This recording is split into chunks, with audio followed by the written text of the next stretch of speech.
Je m'appelle Aénor Rochefort, j'ai 31 ans, et la semaine dernière, je suis entré dans une pièce remplie de personnes qui ont passé 13 ans à faire semblant que je n'existais pas et qui ont tout pris. Lors de la lecture du Téléphone de mon grand-père, ma famille s'est partagée des millions. Mon père a eu le manoir, mon frère a eu l'entreprise. Moi, j'ai reçu une enveloppe jaunie contenant un numéro de téléphone. Mon frère a ri si fort que son armagnac a failli s'étaler sur la table. Ça doit être un numéro vert pour les sans-abri, a-t-il dit. Ça correspond à son style de vie. Alors, j'ai fait quelque chose qu'aucun d'eux n'attendait. J'ai sorti mon téléphone, j'ai composé le numéro et je l'ai mis sur haut-parleur, là, juste devant eux. La voix à l'autre bout a prononcé un nom, un montant en euros et un titre qui m'appartenait, et tous les visages dans cette pièce sont devenus blancs. Avant de vous raconter la suite, si vous êtes du genre à apprécier une bonne histoire de vengeance, mettez un pouce bleu et abonnez-vous. Mais seulement si celle-ci le mérite, laissez votre ville et l'heure locale dans les commentaires. J'aime savoir d'où vous m'écoutez. Maintenant, laissez-moi vous ramener au matin où tout a commencé. Le jour où mon grand-père est mort et où mon téléphone a sonné, affichant un numéro que je n'avais pas vu depuis 3 ans. L'appel arrive à 5h30 du matin. Je suis déjà debout, en train d'étudier des plans de rénovation à l'atelier Ligne de Crête-à-Saint, Étienne. Mon téléphone vibre. Numéro inconnu. J'ai failli le laisser sonner. Puis je décroche. Aénor, c'est tante Gisèle. Ton grand-père est décédé la nuit dernière. Je pose mon crayon. L'atelier est silencieux. Juste le bourdonnement du radiateur d'appoint et l'odeur de l'enduit de lissage. La lecture du testament a lieu mercredi à Lyon, dit Gisèle. Étude Lemaire et de la Roche. Ton père ne t'a pas incluse sur la liste des invités. Elle fait une pause. Mais j'ai pensé que tu devais le savoir. Je raccroche et regarde la seule photographie sur le mur de mon atelier. Honoré Rochefort et moi, à 16 ans, en train de couler des fondations en béton ensemble, sa main sur mon épaule, tous les deux souriants. Mon père, Bertrand Rochefort, PDG de Rochefort Immobilier, la plus grande agence résidentielle du département du Rhône, a déclaré que je n'étais plus sa fille quand j'avais 18 ans. Il l'a fait lors de la fête de fin d'année de l'entreprise, devant 30 clients et tous les employés de son registre. Mon crime. Je lui ai dit que je ne voulais pas vendre des maisons, je voulais les construire. Je me suis engagé dans l'armée de terre. Le lendemain matin, Bertrand m'effaçait des photos de famille, de la carte de vœux, du testament. Mon frère Vianney s'est assuré que je reste effacé. Il contrôlait le téléphone de grand-père Honoré, filtrait ses visiteurs, disait à la famille que Honoré ne voulait pas voir Aénor. C'était un mensonge. Honoré m'a envoyé 47 lettres manuscrites en 13 ans. La première à ma caserne de Tarbes, la semaine où j'ai été affecté. Après mon retour, nous nous sommes rencontrés chaque mois dans une brasserie en dehors de la ville. Personne dans la famille ne le savait. Je rappelle, tante Gisèle, tu as dit que je n'étais pas invité. Just exact. Je viens quand même. Silence, puis, bien, 3 mois plus tôt. Le Relais des Platanes, un restaurant routier en parpaing sur la 1082 au sud de Saint-Étienne. Honoré et moi nous y retrouvions le 2e samedi de chaque mois depuis 2018. Même banquette, même commande, entrecôte frites, supplément cornichon, café allongé. La serveuse nous connaît par nos prénoms. Honoré a 84 ans, plus amaigri que la dernière fois. Ses mains tremblent quand il soulève son verre, mais ses yeux sont vifs. Le même gris-bleu qui scannait autrefois un chantier pour trouver l'unique montant qui n'était pas d'aplomb. « Tu construis toujours pour les gens ?» demande-t-il. 6 employés maintenant, je dis. On s'étend sur la toiture le trimestre prochain. Il hoche lentement la tête. Bien. Tu comprends ce que ça signifie de travailler avec tes mains. Vianney ne l'a jamais compris. Il pose son café, se penche en avant. Le bruit du restaurant s'estompe. Je change certaines choses, Aénor. Quand je ne serai plus là, quelqu'un te contactera. Un homme nommé Marcel. Fais-lui confiance. Quel genre de choses? Il secoue la tête. Pas encore. J'ai juste besoin que tu saches que je n'ai jamais été d'accord avec ton père et que je ne t'ai jamais oublié. Pas un seul jour. Il tend la main à travers la table et serre mon poignet. Sa poigne est encore forte, plus faible qu'il y a 10 ans, mais toujours la poigne d'un homme qui a coulé ses premières fondations à 22 ans. Je retourne à Saint, Étienne après. Dans le rétroviseur, Honoré se tient devant la brasserie, une main levée. Il semble plus petit contre le ciel que je ne l'ai jamais vu. C'était il y a 3 mois. Il n'a plus jamais mentionné Marcel. Je n'ai jamais demandé. J'aurais dû demander. Mercredi, Lyon. Les bureaux de l'étude Lemaire et de la Roche se trouve dans une rue bordée d'arbres du 6e arrondissement, façade en pierre de taille, poignées en laiton, le genre de cabinet notarial qui sent le vieil argent et la cire pour parquet. Je gare mon pick-up Hilux entre la BMW de Vianney et la Mercedes de Bertrand. Mon utilitaire a une bosse sur le haillon à cause d'une plaque de plâtre qui a glissé mardi dernier. Il a exactement l'allure qu'il devrait avoir. Un véhicule de travail dans un parking rempli de véhicules de représentation. Je porte une chemise à carreaux propres, un jean sombre et des chaussures de sécurité que j'ai cirées ce matin. Passe du blazer, passe du perlis. La réceptionniste regarde son écran. Je suis désolé, votre nom n'est pas sur la liste. Aino Rochefort, la petite fille d'Honoré. Your voice. Mais, je n'ai pas besoin d'être sur une liste. J'ai besoin d'être dans cette pièce. Elle décroche le téléphone, murmure à quelqu'un et me fait signe de passer. Je pousse la porte de la salle de conférence. 8 têtes se tournent. Bertrand est à l'autre bout de la table, les mains croisées. Sa mâchoire se crispe quand il me voit. Vianney, à côté de lui, penche la tête et sourit de la même façon qu'on sourit à un chien errant entré dans un restaurant. Sandrine, ma belle-mère, la seconde épouse de Bertrand, pose sa main sur son bras. « Qui t'a invité ?» dit Bertrand. « Ce n'est pas une question, c'est un défi. »« Personne, je réponds. Mais Honoré était mon grand-père, et j'ai tout à fait le droit d'être ici. » Maître de la Roche, le notaire, ajuste ses lunettes. Il regarde Bertrand, puis moi. Mademoiselle Rochefort est mentionnée dans le testament. Elle est en droit d'assister. Le visage de Bertrand ne change pas, mais ses mains pressent plus fort contre la table. « Très bien, » dit-il. « Assieds-toi. » Je tire la dernière de la Roche, ouvre le dossier. Il lit avec la précision plate d'un homme qui a fait cela 1000 fois. Bertrand reçoit le domaine de Saint-Cyr au Mont-d'Or, une bastide de 5 chambres sur 1 hectare et 900 000 € en liquidité. Il hoche la tête une fois comme un homme qui accepte un reçu. Vianney obtient le contrôle opérationnel de Rochefort Immobilier et 700 000 € plus un portefeuille d'investissement. Il tape quelque chose sur son téléphone avant que Delaroche ne termine sa phrase. Sandrine reçoit 300 000 € et la Lexus. Elle tamponne son œil avec un mouchoir qui était déjà dans sa main. Des fonds d'études pour les jeunes cousins, 150 000 € chacun. Personne ne conteste. Tout le monde s'attendait à peu près à ça. Delaroche tourne la dernière page. Et à Aénor Marie Rochefort, toutes les têtes pivotent. Une enveloppe scellée à remettre en main propre et à n'être ouverte que par le bénéficiaire désigné. Il la fait glisser sur la table. Papier jauni, bords usés, mon nom en lettres majuscules de la main d'Honoré, la même écriture soignée qui étiquetait chaque outil dans son atelier. Je l'ouvre. Une feuille unique. Un numéro de téléphone à 10 chiffres en dessous. Une ligne. Appelle Marcel. Il a ta clé. HR. Pas de chèque. Pas de propriété. Pas de numéro de compte. Vianney se penche et jette un coup d'œil. Son rire commence dans sa poitrine et sort bruyamment. Un numéro de téléphone? Sérieusement, il regarde autour de la table, invitant le public. Ça doit être un numéro vert pour les sans-abri. Ça correspond à son style de vie. Bertrand ne rit pas, mais il ne prend pas ma défense non plus. Il regarde la table. Sandrine secoue la tête. Au moins, elle a été mentionnée. C'est plus que ce que j'espérais. Un cousin ricane. Tante Gisèle, assise près de la fenêtre, ne le fait pas. Elle m'observe de la façon dont Honoré le faisait, posée, patiente, attendant de voir ce que je vais faire. Delaroche me regarde. Mademoiselle Rochefort, l'enveloppe sort du cadre de la succession. Sort du cadre. Je garde cette expression comme une balle chargée. Je ne me lève pas.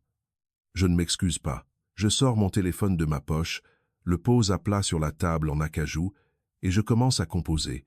Vianney s'arrête de rire. « Qu'est-ce que tu fais ?» J'appelle le numéro. « Tu voulais savoir ce que c'est. Découvrons-le tous ensemble. » J'appuie sur le haut-parleur. Le son remplit la salle de conférence. Chaque sonnerie rebondit sur les boiseries et les portraits des associés décédés au mur. Une sonnerie. 2. Bertrand décroise les bras. Le mouchoir de Sandrine se fige en l'air. 3 sonneries, puis une voix. Grave, sans hâte, avec l'accent rocailleux de la région. Aénor, c'est Marcel Fournier. Ton grand-père m'avait dit que ce jour viendrait. La pièce s'arrête. Chaque son, la climatisation, la circulation dehors, la respiration de Vianney devient plate. Marcel continue.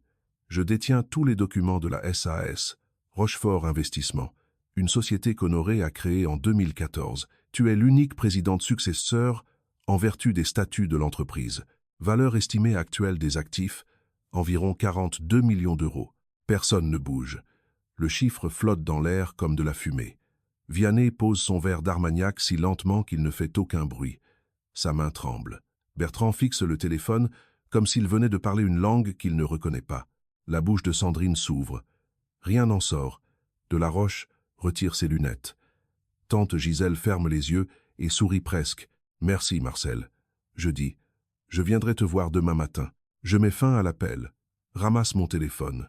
Regarde autour de la table. Chaque visage que j'ai vu ces 13 dernières années, ceux qui m'ont effacé, se sont moqués de moi, m'ont oublié exprès, me dévisagent avec la même expression. Quelqu'un d'autre veut faire une blague sur le numéro pour sans-abri. Silence. Bertrand se lève lentement. Sa voix se brise sur le premier mot. Qu'est-ce que c'est? C'est la première fois de ma vie que j'entends la voix de mon père se briser. Je dois m'arrêter ici parce que c'est le moment que j'attendais depuis mes 18 ans, pas l'argent. Le regard sur leur visage quand ils ont réalisé qu'ils s'étaient trompés sur moi pendant 13 ans. Si on vous a déjà dit que vous n'étiez rien par les personnes censées vous soutenir, vous connaissez ce sentiment. Abonnez-vous si vous voulez voir ce qui s'est passé ensuite. Et dites-moi, auriez-vous appelé sur haut-parleur ou seriez-vous parti en premier? Vianney est le premier à exploser. Il est debout, pointant son doigt vers moi comme une arme. C'est de la fraude. Il n'avait aucun droit de créer une société distincte. Tout ce qu'il possédait fait partie de cet héritage. Delaroche lève les deux mains. Je dois vérifier. Mais si la SAS a été correctement constituée et que ses actifs sont séparés de la succession personnelle d'Honoré, cela ne passe pas par le droit des successions. Bertrand se retourne contre Delaroche. Vous étiez au courant de cette SAS? Absolument pas. Honoré a fait appel à un avocat indépendant pour cette entité. Mon cabinet ne gérait que le testament.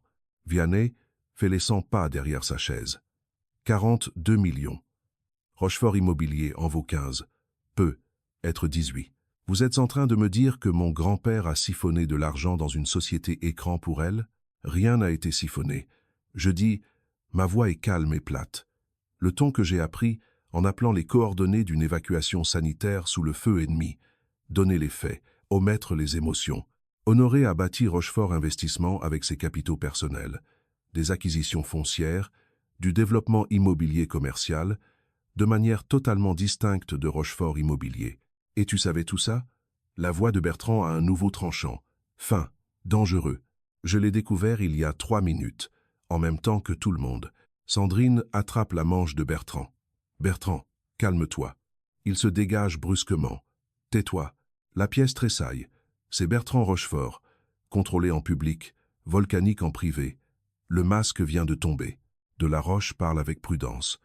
Je déconseille fortement toute action avant que la documentation de la SAS ne soit examinée. Si l'entité est valide, ce n'est pas une question d'héritage. Vianney me dévisage. Sa mâchoire travaille. Il calcule. Je peux le voir. Son master d'HEC fait tourner des scénarios derrière ses yeux, mais le calcul ne donne rien pour lui, et il le sait. Ce n'est pas fini, dit-il. Je ramasse l'enveloppe d'Honoré et la glisse dans ma veste.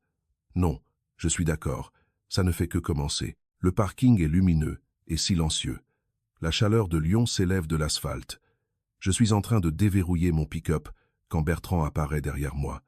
Vianney le flanque comme un lieutenant. Bertrand pose sa main à plat sur ma portière, la bloquant. Nous sommes face à face pour la première fois en 13 ans sans table entre nous. Il a vieilli. Ses cheveux sont plus clairsemés, sa mâchoire plus molle, mais les yeux sont les mêmes. Le regard d'un homme qui croit que l'autorité est un droit de naissance. Tu ne prendras pas un seul centime à cette famille, dit-il. Mon père a été manipulé à la fin de sa vie, et c'est toi qui l'as fait. C'est moi qui l'ai manipulé. Je soutiens son regard. C'est toi qui as interdit à ta fille de voir son propre grand-père. C'est toi qui as dit à 30 personnes lors d'une fête de Noël que je n'étais plus ton enfant, parce que je t'ai dit non. Une seule fois, à 18 ans, Bertrand retire sa main de la portière. Pas parce qu'il bat en retraite, mais parce que les mots ont atterri quelque part où il ne s'y attendait pas. Vianney s'avance. Écoute Aénor, si la SAS est réelle, on gère ça en famille. Pas d'étrangers, pas d'avocats. On s'assoit et on règle ça. Je regarde mon frère, de 3 ans mon aîné, HEC, costume sur mesure, des mains manucurées qui n'ont pas tenu un marteau depuis qu'il a 12 ans. Tu ne veux pas d'étrangers parce que tu as peur de ce qu'ils vont trouver, Vianney. Son visage change. Juste un éclair, mais je le capte. Le même tressaillement que j'ai vu chez les soldats qui entendent une balle claquer trop près. Ne fais pas semblant de savoir quoi que ce soit sur « Bonne soirée ». Je monte dans le pick-up, ferme la portière, démarre le moteur. Dans le rétroviseur latéral, je regarde Bertrand et Vianney immobiles dans le parking vide, ne parlant pas, ne bougeant pas. Je ne sais pas encore ce qu'Honoré a laissé sur cette clé USB, mais je sais que mon frère a peur de quelque chose, et les gens qui ont peur font des erreurs. Mon appartement à Saint, Étienne fait 55 mètres carrés. Propre, épuré, habitude militaire. Chaque chose à sa place. Rien de superflu. Je garde une malle en métal sous mon lit. Elle est vert olive, cabossée dans un coin. Le genre de cantine que l'armée fournit pour les effets personnels. À l'intérieur, 47 lettres, toutes de la main d'Honoré. La première est arrivée à la caserne Tarbes, la semaine où j'ai commencé mes classes. Lettres majuscules sur papier ligné. Aénor, ton père a tort. Je suis fier de toi. Je t'écrirai chaque mois. HR. Et il l'a fait. Chaque mois pendant 13 ans, à travers les classes, l'école d'infirmières de combat, 2 déploiements dans la région de Gao au Mali, la cérémonie de ma croix de la valeur militaire, qu'il a regardée en direct depuis son atelier, ma démobilisation, mon premier chantier de rénovation, l'embauche de mon premier employé, 47 lettres. Certaines étaient courtes, un paragraphe sur la météo et l'entrecôte du relais des platanes. D'autres étaient de longues pages sur les débuts de Rochefort Immobilier. Comment il a coulé ses premières fondations à 22 ans avec de l'argent emprunté et un utilitaire pas si différent du mien. Je sors la dernière, envoyée 2 mois avant sa mort. L'écriture est plus tremblante, les mots ne le sont pas. Aénor, je n'en ai plus pour longtemps, mais je veux que tu saches que j'ai construit quelque chose pour toi. Marcel a tout. Fais-lui confiance. Tu es la seule dans cette famille qui ne m'a jamais rien pris et qui a continué à venir chaque mois. C'est pour ça que tu reçois ce que j'ai créé. Tu es celle qui me ressemble le plus. HR. Je serre la lettre contre ma poitrine. Mes mains tremblent. Pas de la façon dont elles tremblaient au Mali. Pas l'adrénaline. C'est 13 années de manque d'une personne condensée en une seule page. Je me laisse pleurer. La première fois depuis Gao, puis je pose la lettre. J'essuie mon visage. J'envoie un SMS à Marcel Fournier. Demain 8. Montre-moi tout. Le bureau de Marcel Fournier est un double Algeco sur un terrain en gravier à l'extérieur de Saint-Étienne. Pas de réceptionniste, pas de salle d'attente, juste un bureau en métal, un classeur et une photographie encadrée au mur. Marcel et Honoré, posant devant une maison à moitié charpentée en 1986, tous deux couverts de sueur, tous deux souriant comme s'ils venaient d'inventer quelque chose. Marcel a 69 ans, bâti comme un poteau de clôture, sec, buriné, des mains qui semblent taillées dans le noyer. Il a été le chef de chantier d'Honoré pendant 22 ans, avant que Vianney ne pousse l'ancienne équipe vers la sortie chez Rochefort Immobilier. Honoré a créé la SAS Rochefort Investissement en 2014, dit Marcel en étalant des papiers sur le bureau.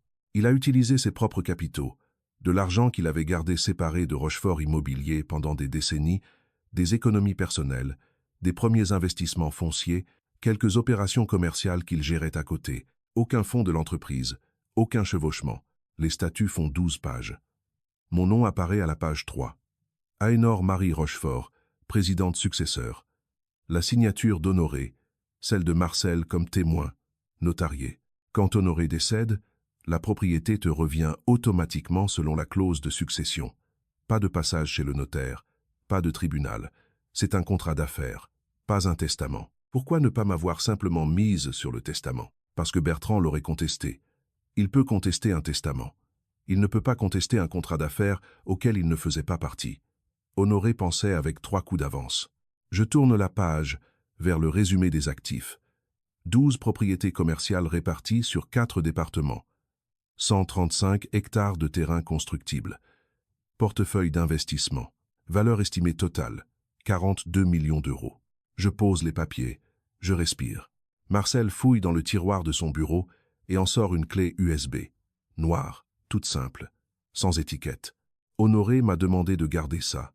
Il a dit que si jamais Vianney te causait des problèmes, tu en aurais besoin. Il l'a fait glisser sur le bureau. Je ne sais pas ce qu'il y a dessus. Honoré a juste dit que tu comprendrais le moment venu. De retour dans mon appartement. Ordinateur portable ouvert sur la table de la cuisine. Je branche la clé USB. Un seul dossier, nommé Vianney. À l'intérieur, 3 ans de notes de frais de Rochefort Immobilier, 2022, 2023, 2024. Honoré avait surligné les anomalies en jaune, des dîners qui n'ont pas eu lieu, des voyages qui n'ont pas été faits, des factures fournisseurs d'entreprises qui n'apparaissent dans aucun registre du commerce. Le total, 340 000 € siphonnés via des dépenses gonflées sur 36 mois. Honoré a tracé chaque euro, chaque ligne, chaque fausse facture. Attachée au fichier se trouve une note scannée de l'écriture d'Honoré. Vianney vole l'entreprise depuis 2022. Je ne l'ai pas dit à Bertrand. Bertrand le protégerait.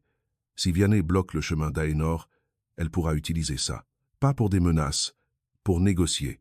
Honoré a vu ce que faisait Vianney, et au lieu de faire un scandale, il l'a rangé comme des munitions dans une armoire forte, prêt pour la personne en qui il avait confiance de l'utiliser, pas vrai?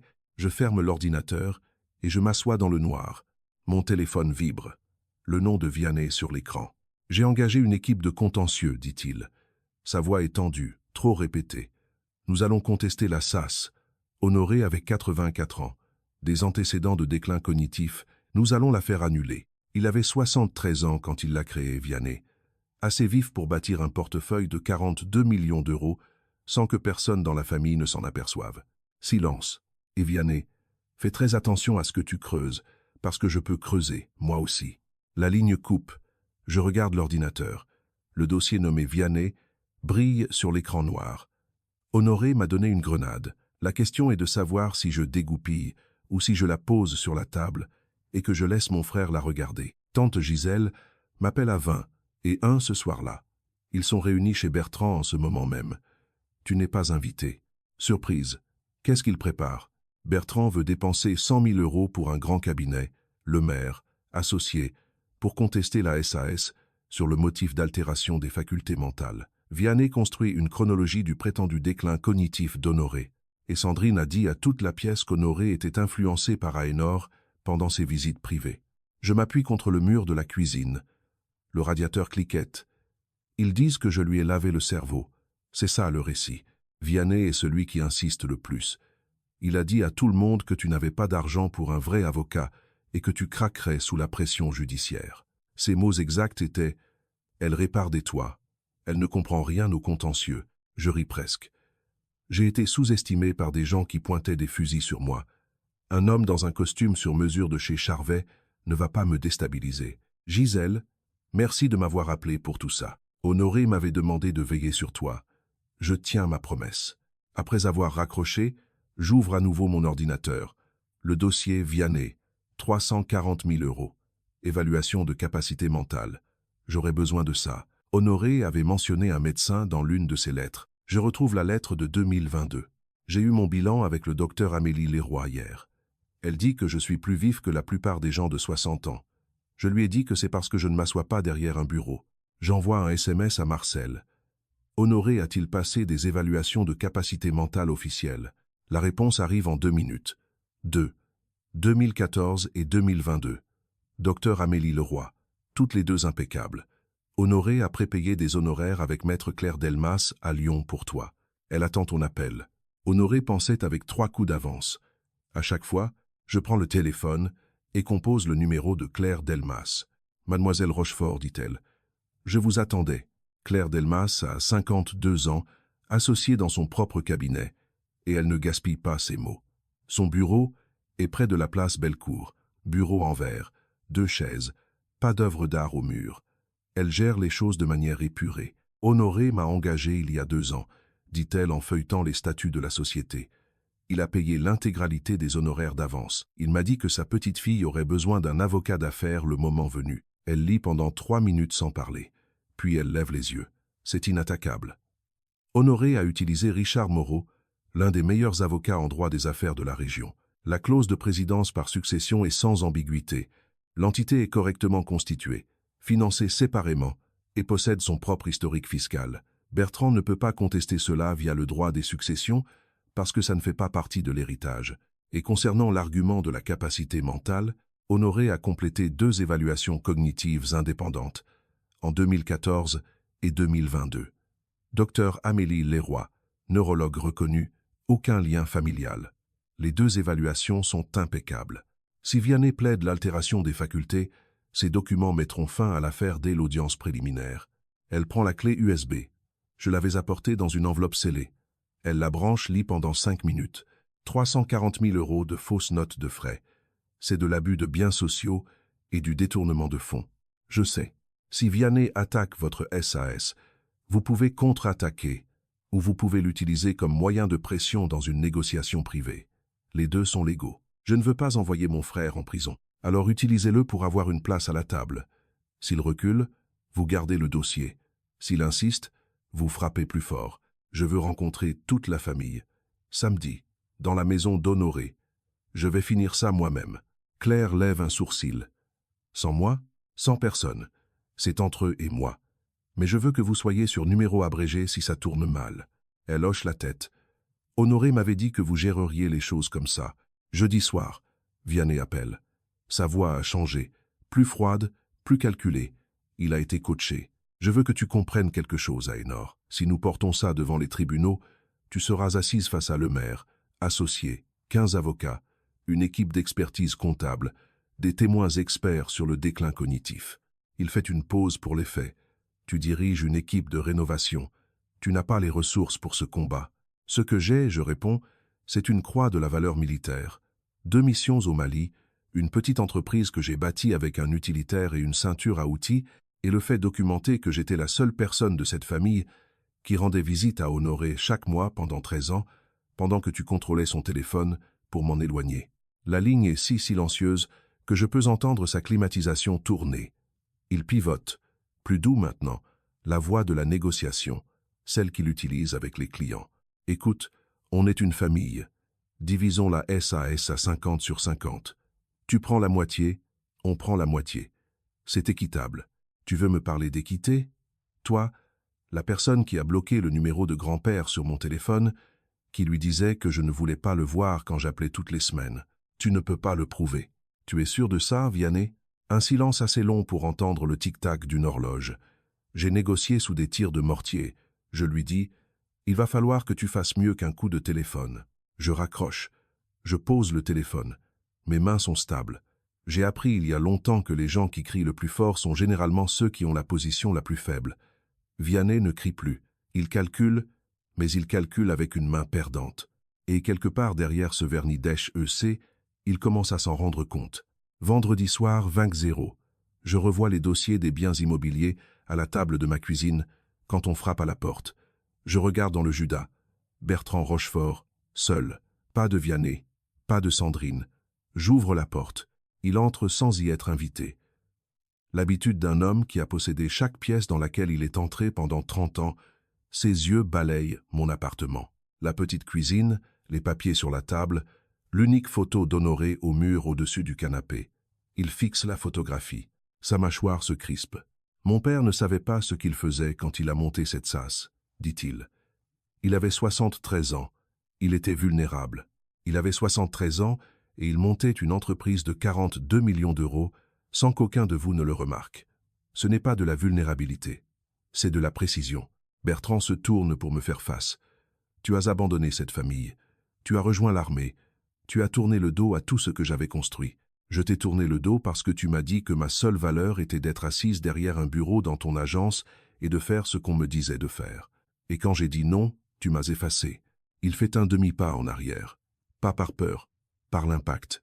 Si tu respectes cette famille, dit-il, plus doucement maintenant, tu partageras ce qu'il t'a laissé. Si tu respectais ta fille, tu n'aurais pas eu besoin de 13 ans et d'un père mort pour te tenir dans sa cuisine. Les mots atterrissent comme une gifle. Il ne peut pas riposter. Il reste silencieux pendant 10 secondes.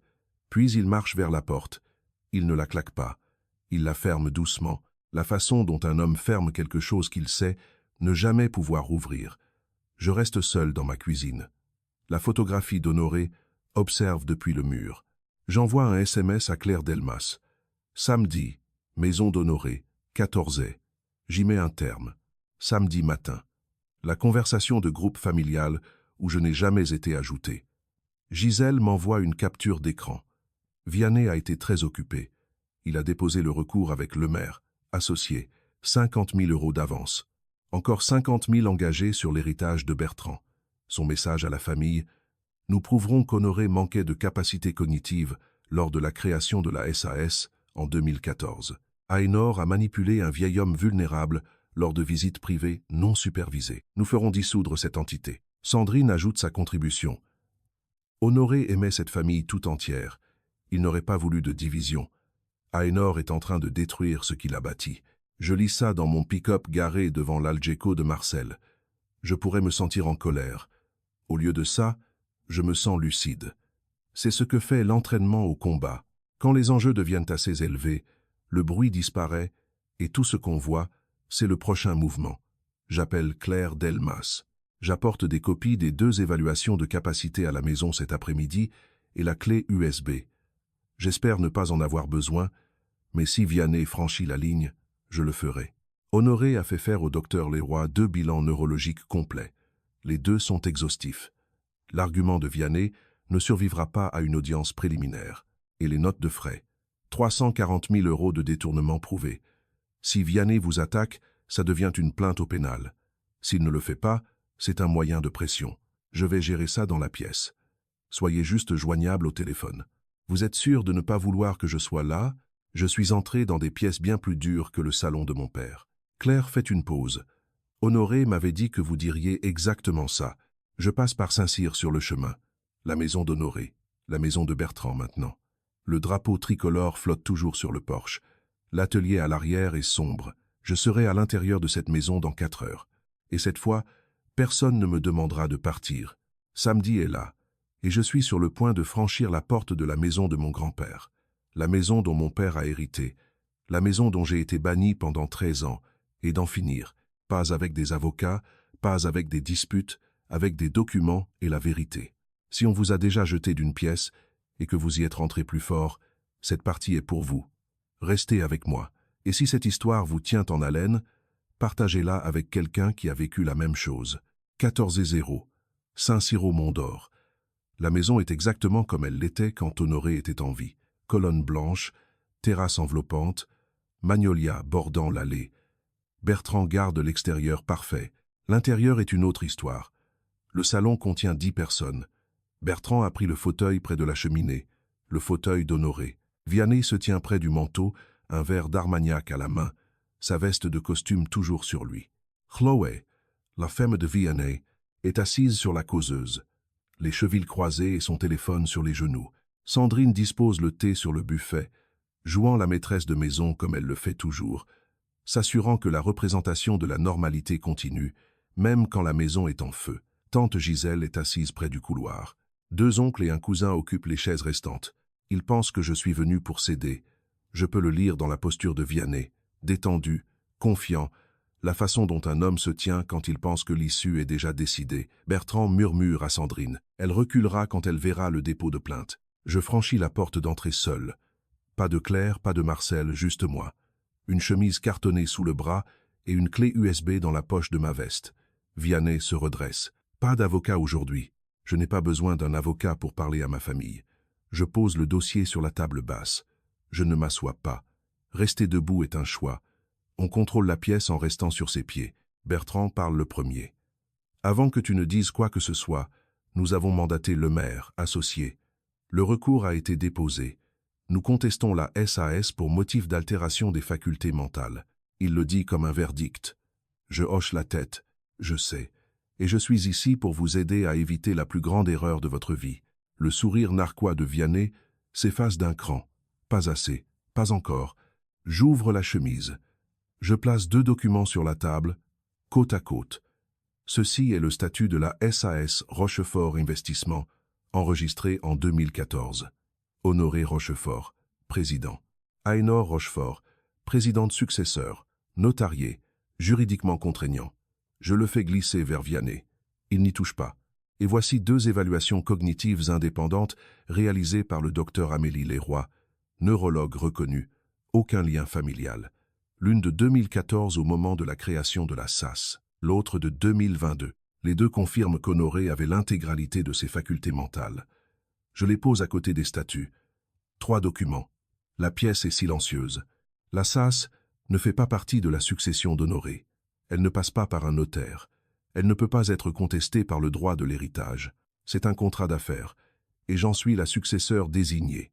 Si vous déposez un recours pour capacité, vous allez combattre 2 bilans impeccables d'un médecin indépendant.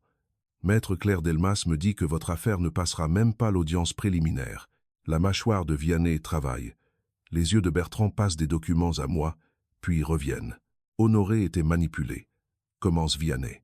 Vianney. Ma voix est basse, calme, le même ton que j'utilisais quand un soldat paniquait lors d'une embuscade et que j'avais besoin qu'il maintienne un pansement compressif pendant que j'appelais l'extraction. Arrête, parce que ce que je vais dire maintenant, tu n'auras pas envie que la pièce l'entende. Le sang quitte son visage. Il sait. Il ne sait pas ce que j'ai, mais il sait qu'il y a quelque chose. La pièce retient son souffle. Je plonge la main dans ma veste, sors la clé USB, la pose sur la table à côté des 3 documents. 4 objets sur une table basse. La pièce ressemble à un tribunal.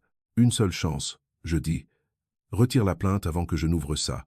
Vianney fixe la clé USB de la même façon qu'un homme fixe une porte verrouillée quand il sait ce qu'il y a derrière. Qu'est-ce qu'il y a là-dessus? Demande-t-il. Sa voix a perdu sa texture. Plate, raclée jusqu'à l'os. 3 ans de notes de frais de Rochefort Immobilier. Je dis 2022 à 2024. Honoré a signalé chaque anomalie. Des factures fournisseurs pour des entreprises qui n'existent pas, des remboursements de voyages qui n'ont jamais eu lieu, des dîners qui n'ont jamais été servis. 340 000 €. Vianney. Honoré a tracé chaque centime. La pièce ne halète pas, elle se contracte.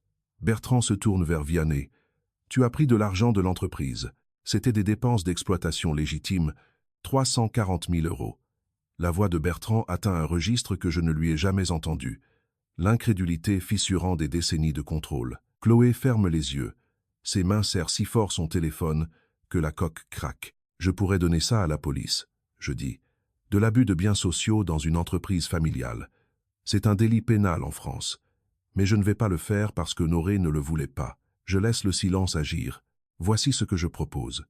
Vianney abandonne le recours légal, démissionne de son poste de PDG de Rochefort Immobilier, rembourse les 340 000.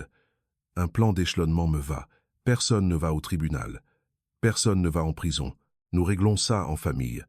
Ce qui est ce que Vianney disait vouloir depuis le début. Vianney s'assoit, pas sur une chaise, sur l'accoudoir du canapé, comme si ses jambes avaient lâché. Sa veste de costume plisse aux épaules. Tante Gisèle parle depuis le couloir, calme et claire. Honoré m'a dit l'année dernière, Aénor est la seule qui ne m'a jamais rien pris et qui a continué à venir chaque mois. Maintenant, je comprends ce qu'il voulait dire. Bertrand regarde Vianney, me regarde. L'homme qui a contrôlé cette famille pendant 30 ans n'a plus de scénario. Bertrand se lève. La pièce l'observe comme des employés observent un PDG sur le point de parler à une réunion de licenciement, préparé à l'impact, espérant la clémence. « Mon père t'a choisi, dit-il. » Les mots sortent comme s'il arrachait des échardes de sous ses ongles.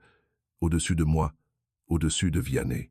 Il ne m'a pas choisi au-dessus de qui que ce soit, je réponds. Il m'a choisi parce que j'étais la seule à me présenter sans facture. Je lui ai rendu visite chaque mois pendant 13 ans. Je n'ai jamais demandé un seul euro. Je n'ai jamais demandé à être sur le testament. Je suis juste venu. Et c'est ce qui l'a convaincu que je pouvais préserver ce qu'il a bâti. Le menton de Bertrand s'abaisse d'une fraction de centimètre. Pour un homme qui a gardé la tête haute dans toutes les pièces où il est entré, c'est un tremblement de terre. « J'ai besoin de temps, dit-il. Tu as eu 13 ans, mais je vais t'en donner plus. Je me tourne vers la pièce. La SAS Rochefort Investissement est à moi. Ce n'est pas une requête. C'est documenté, légal et définitif. Si quelqu'un veut examiner les papiers, Maître Claire Delmas fournira des copies. Si quelqu'un veut contester, lisez d'abord les évaluations cognitives. Et si quelqu'un dans cette famille veut parler, réellement parler, je suis à Saint-Étienne. Ma porte est ouverte. Je ramasse la chemise, laisse la clé USB sur la table. Vianney la regarde fixement. Je marche vers la porte d'entrée. Derrière moi, j'entends Chloé murmurer « Vianney, il faut qu'on rentre. Personne ne me suit à l'extérieur. » Tante Gisèle est déjà sur la terrasse, à m'attendre. Elle passe ses bras autour de moi. Une étreinte rapide et forte. Le genre qu'Honoré avait l'habitude de donner. « Il nous regarde, dit-elle. Je hoche la tête. Je monte dans mon utilitaire. Je roule vers le sud sur la Zepte, les fenêtres baissées et la dernière lettre d'Honoré pliée dans la poche de ma veste, juste sur mon cœur. Lundi matin, Rochefort Investissement occupe un petit bureau dans une zone commerciale sur les rives de la Loire à Saint-Étienne. Rien sur la porte, sauf un numéro et une fente pour le courrier. Honoré gérait l'affaire sobrement. 3 employés à temps plein, Marcel à temps partiel. Je les rencontre autour d'une table pliante dans ce qui servait de remise. Marcel me présente. Martine, 49 ans, la comptable d'Honoré depuis 15 ans. Elle connaît chaque ligne du portefeuille. Julien, 36 ans, gestionnaire immobilier pour le parc commercial. Et Fatima, 41 ans, analyste des acquisitions qui a déniché les terrains. Ils tournent en pilotage automatique depuis que la santé d'Honoré a décliné l'année dernière, suivant des ordres stricts. En attendant, Honoré nous a parlé de vous, dit Martine. Il parlait de vous chaque semaine. L'infirmière de l'armée de terre, l'entreprise de rénovation, la fille qui venait toujours. Je ne prétends pas savoir comment gérer 42 millions d'euros. Je sais comment monter une cloison, diriger une équipe, tenir un planning et payer mes employés. Je leur dis que j'ai besoin d'un DAF par intérim pour tout auditer et me mettre à niveau. J'ai besoin que Marcel me conseille sur les opérations. Et j'ai besoin que vous continuiez tous les 3 à faire ce que Honoré vous faisait confiance de faire. Julien se penche en arrière. Et que faites-vous? J'apprends vite. Je suis là tous les jours et je prends les décisions qu'Honoré aurait prises. Vision à long terme, investissement local, pas de raccourci. Fatima sourit. Le premier que je vois dans cette pièce, je continue aussi à faire tourner ligne de crête rénovation. 6 employés qui dépendent de moi. Un chantier en cours. Je ne ferme pas la petite chose parce que la grande est arrivée. Honoré a commencé avec un utilitaire et des planches de coffrage empruntées. J'ai commencé de la même façon. Je ne vais pas l'oublier. 2 semaines plus tard, Vianney appelle. Sa voix est dépouillée. Pas de ton de négociation, pas de discours préparé, juste un homme à l'autre bout du fil qui n'a plus d'option. J'abandonne le recours. Les avocats confirment que les évaluations cognitives sont solides. Il n'y a pas d'affaire. Et pour le reste, longue expiration. Je démissionne de Rochefort Immobilier. Chloé en a fait une condition. Transparence totale, où elle part. Je rembourserai les 340 sur 3 ans. Elle m'aide à mettre en place l'échéancier. Bien. Quand le dernier virement sera passé, je détruirai la clé. Pas de copie, pas de trace. Il reste silencieux un instant. Honoré savait depuis le début. Il savait tout, Vianney. Il a choisi de ne pas te détruire. Encore du silence. Puis une voix plus basse que je n'ai jamais entendu mon frère utiliser. Je suis désolé pour la remarque sur le secours catholique. Je n'ai pas besoin d'excuses. J'ai besoin que tu paies ce que tu dois et que tu traites les gens avec un respect basique. Commence par ça. D'accord. Et Vianney, Chloé a l'air d'être quelqu'un de bien. Ne la gâche pas. Il rit presque. Presque. Ouais, elle l'est. Nous raccrochons. Je m'assois dans le bureau de la holding, fixant la table pliante où 4 personnes essaient de continuer ce qu'un homme a construit pendant 40 ans. Bertrand n'a pas appelé, n'a pas envoyé de SMS, n'a fait passer aucun message par Sandrine ou Gisèle ou qui que ce soit. Il a disparu dans la maison de Saint-Cyr de la même façon qu'un homme se retire dans un bunker, non pas parce que le combat est terminé, mais parce qu'admettre qu'il a perdu exigerait de prononcer des mots que sa bouche n'a jamais formés. Je sais qu'il n'appellera pas, et j'ai arrêté d'attendre. On peut laisser une porte ouverte pour quelqu'un sans pour autant se tenir sur le seuil.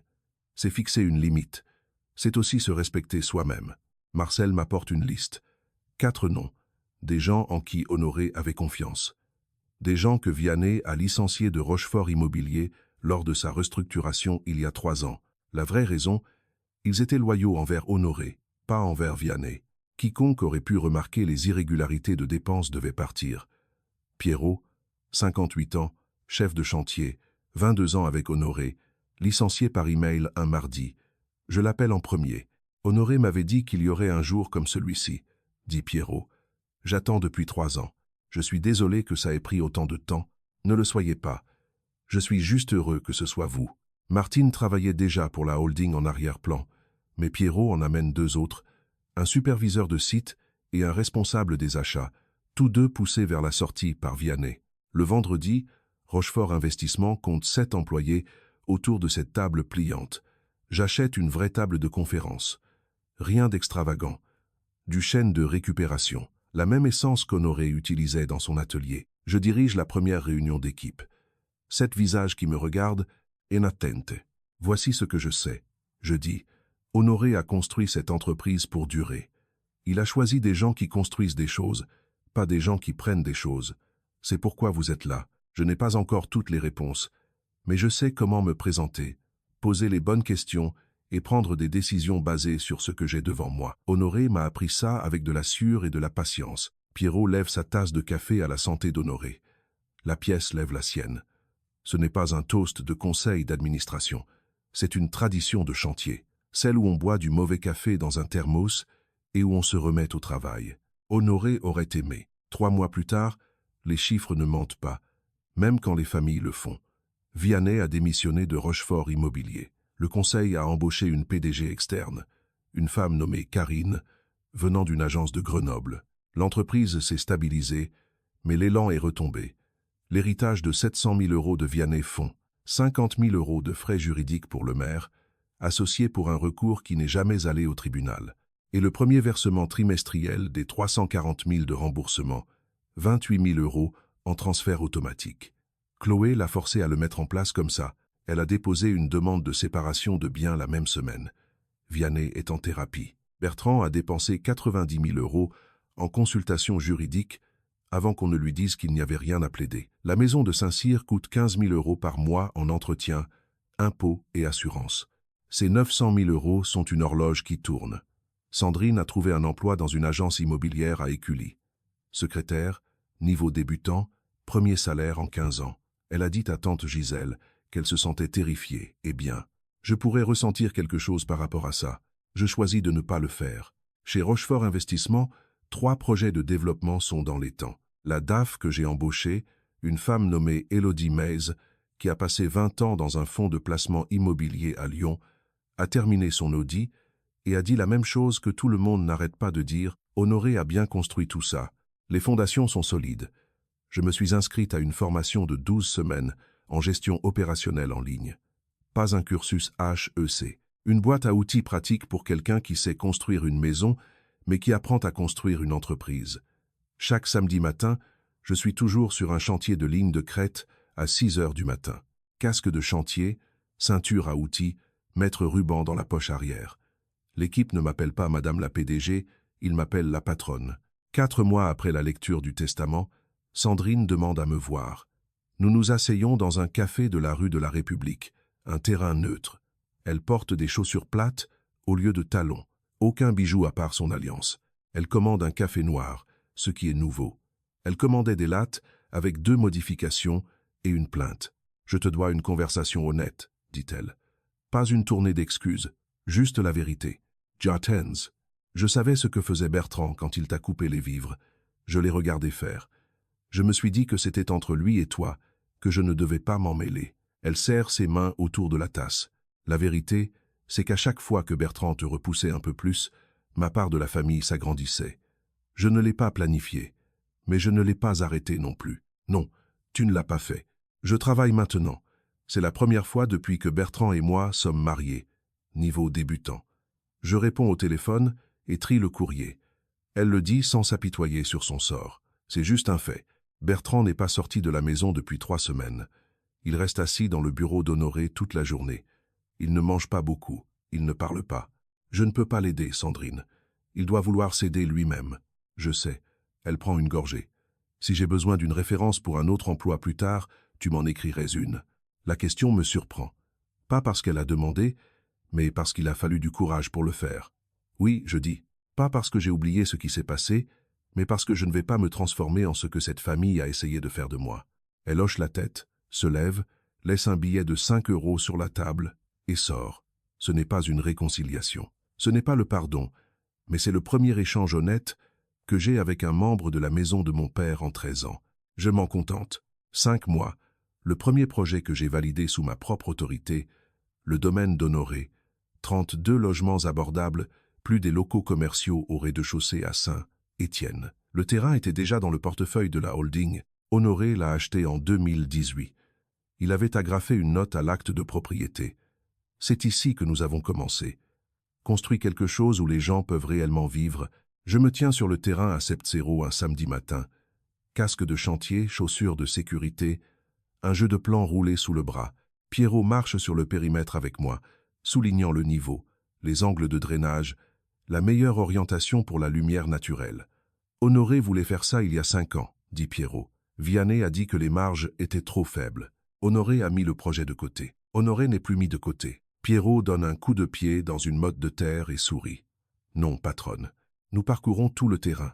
Je marque les emplacements des premières fondations avec une bombe de peinture orange. De la même façon qu'Honoré me l'a appris quand j'avais 6 ans, l'été où nous avons coulé la dalle de béton de son atelier, construire en partant du sol, réussir les fondations, tout le reste suit. Marcel arrive dans son utilitaire, se tient au bord du terrain, les bras croisés, à me regarder marquer le sol. Honoré a dit que tu construirais quelque chose de mieux que lui, dit Marcel. Je commence à le croire. Je regarde Saint-Étienne. À 3 rues à l'est, l'atelier de ligne de crête. À 5 rues au nord, mon appartement. C'est la ville qui m'a gardé quand ma famille ne l'a pas fait. Mon grand-père a bâti un empire. Je baptise un quartier. Les deux commencent de la même façon, par quelqu'un qui refuse de baisser les bras, debout dans la terre à 7 heures du matin, en train de décider où iront les murs. 6 mois. Bertrand n'a pas appelé, n'a pas envoyé de message, n'a fait passer aucun mot par qui que ce soit. Tante Gisèle me dit qu'il est toujours dans la maison de Saint-Cyr, va au supermarché le mardi, n'assiste plus aux réunions mondaines, s'assoit dans le bureau d'Honoré du matin au soir. La pièce qu'Honoré utilisait pour planifier. Plan registre, le vieux téléphone à cadran qu'il n'a jamais remplacé. Gisèle dit que Bertrand ne touche à rien dans le bureau. Il s'assoit juste dans le fauteuil d'Honoré et fixe les étagères où Honoré gardait ses carnets. Je crois que je comprends. Bertrand ne fait pas le deuil de son père. Il fait le deuil de la version de lui-même qui aurait pu être différente. La version qui aurait pu dire « Je suis fier de toi » au lieu de « Tu n'es pas ma fille ». Il voit la vie d'Honoré étalée dans cette pièce. Et quelque part dans ses carnets et ses vieux reçus, il voit la preuve qu'Honoré m'a aimé pendant tout le temps où Bertrand essayait de m'effacer.